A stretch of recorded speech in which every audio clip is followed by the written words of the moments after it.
हूँ। मैं आपको अमेरिका से आए डॉक्टर हेनरी क्रेन से मिलवाना चाहती हूँ। Hello doctor crane. हेलो। ये आपके धर्म परिवर्तन आंदोलन का जायजा लेने आए हैं। और मिस्टर गांधी से वर्धा में पहले मिल चुके हैं। हाँ डॉक्टर आम्बेडकर, इस मामले में मैं बहुत से लोगों से मिला हूँ और मुझे पूरा यकीन है कि सिर्फ ईसाई धर्म के पास ही आपके सारे सवालों का जवाब है। अगर आप ईसाई धर्म अपनाते हैं तो सारे ईसाई देश आपके सामाजिक, राजनैतिक और आर्थिक स्तर को उठाने में मदद करेंगे। और मैं सोचती हूँ किसी भी हिंदुस्तानी को इसमें कोई ऐतराज नहीं होगा। डॉक्टर आम्बेडकर, जैसा कि बाइबल में लिखा है कि धरती के उत्तराधिकारी गरीब ही होंगे। वैसे आप कौन सी बाइबल पढ़ती हैं miss Drescher? The holy Bible of course. बिल्कुल सही, पर कौन सा एडिशन? आधुनिक संस्करण, किंग जेम्स संस्करण, या उसके भी पहले एलिजाबेथ के जमाने की? मिस ड्रेशर, क्या आपने कभी कमेंट्रीज ऑन द बाइबल पढ़ी है? कुक की लिखी, उसमें बाइबल का अच्छा विश्लेषण है। हाँ, वो भी पढ़िएगा। लाइफ ऑफ जीसस रना के लिखी हुई, और खलील जिब्रान की Jesus the son of man. इन सब किताबों में आपको क्रिश्चियन धर्म के अलग अलग पहलू नजर आएंगे। डॉक्टर आम्बेडकर, हम आपको पूना के मेथोडिस्ट चर्च के मिशन में और वार्षिक समारोह में शामिल होने का हार्दिक आमंत्रण देते हैं। कोशिश करूंगा। बाबा साहब, मुस्लिम भारत आपका और आपके अछूत साथियों का इस्तकबाल करता है और हम वादा करते हैं कि अछूतों को पूरी बराबरी मिलेगी। सियासी, मुआशरती, इक्तिसादी और मजहबी हक भी मिलेंगे। जैसा आप जानते हैं बाबा साहब, हमारा धर्म एक ही भगवान में विश्वास करता है, एक कंकार, और सारे अनुयायियों को एक ही नजर से देखता है।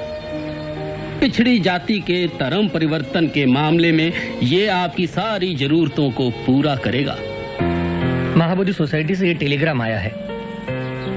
डॉक्टर आम्बेडकर, आप और आपके साथियों का बुद्ध धर्म स्वीकारने के लिए हार्दिक स्वागत, जो कि आशिया के बड़े भाग में फैला है। धर्म परिवर्तन करने वालों को हम समान अधिकार देंगे। हम लोगों में किसी भी प्रकार का जाति भेद नहीं है। हमारे कार्यकर्ता आपसे मिलेंगे, हमें सूचना भिजवाइए। लगता है कांग्रेस और सरदार आपको इस चुनाव में बर्बाद करने पर तुले हैं। आपने सरदार पटेल का वक्तव्य नहीं पढ़ा? हाँ, हम धर्म बदलेंगे तो सांप्रदायिक समझौते में कोई आरक्षण नहीं मिलेगा। देखिए डॉक्टर, मैं यहाँ आपके एक मित्र के नाते नहीं आया। मैं आपके सामने हूँ एक अधिकृत प्रतिनिधि हिंदू महासभा का। हम जानते हैं आपका दृष्टिकोण और आपकी देशभक्ति। हम जानते हैं आप कभी भी मुस्लिम या क्रिश्चियन धर्म नहीं अपनाएंगे। नहीं, पर आप ये किस आधार पर कह रहे हैं? मेरी देशभक्ति को आपके प्रमाण पत्र की जरूरत नहीं, और मैं इस देश के इतिहास और संस्कृति को आपसे बेहतर जानता हूं। हाँ, मेरा मानना है कि हमारे इन दो धर्मों को अपनाने से राजनीतिक और सांस्कृतिक समीकरणों में बुनियादी फेरबदल आ जाएगी डॉक्टर मंजे। लेकिन इससे हमें क्या मतलब? हमें क्या फर्क पड़ता है इससे? डॉक्टर, हम अपना पूरा जोर लगा देंगे आपको आरक्षण दिलाने के लिए, भले ही आप सिख धर्म क्यों ना अपना लें। हिंदू महासभा इसके लिए पूरी तरह वचनबद्ध होगी। तुम बहुत चालाक हो बूढ़े ब्राह्मण, घुस बैठिए। प्रिय भावराव, क्या तुमने मेरे धर्म परिवर्तन के फैसले पर डॉक्टर मुंजे की परेशानी गौर की? कुछ लोगों ने मुझसे पूछा है कि धर्म परिवर्तन से हमें क्या फायदा होगा। मेरा उन्हें यह जवाब है कि जैसे भारत के लिए स्वराज जरूरी है, वैसे ही अछूतों के लिए धर्म परिवर्तन जरूरी है। दोनों का आंतरिक उद्देश्य एक ही है, आजादी की चाह। प्रिय भावराव, हर तरफ से हिंदू कोड बिल का तीव्र विरोध हो रहा है। और हाँ, बुद्ध की मूर्ति जो माडिगेलकर सिद्धार्थ कॉलेज के लिए बना रहे हैं, वो अब लगभग पूरी हो चुकी है, और साथ ही बौद्ध धर्म अपनाने का मेरा निश्चय भी।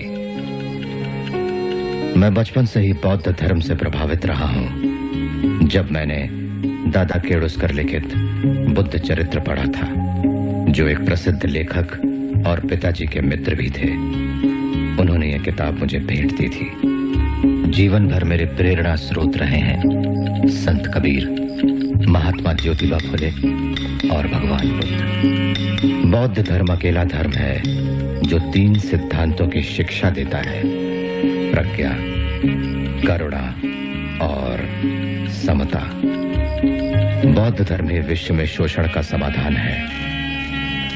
लोग आज किसी तरह बौद्ध धर्म को साम्यवाद के साथ जोड़ने की कोशिश करते हैं, मगर साम्यवाद का आधार जबरदस्ती है और बौद्ध धर्म का अहिंसा।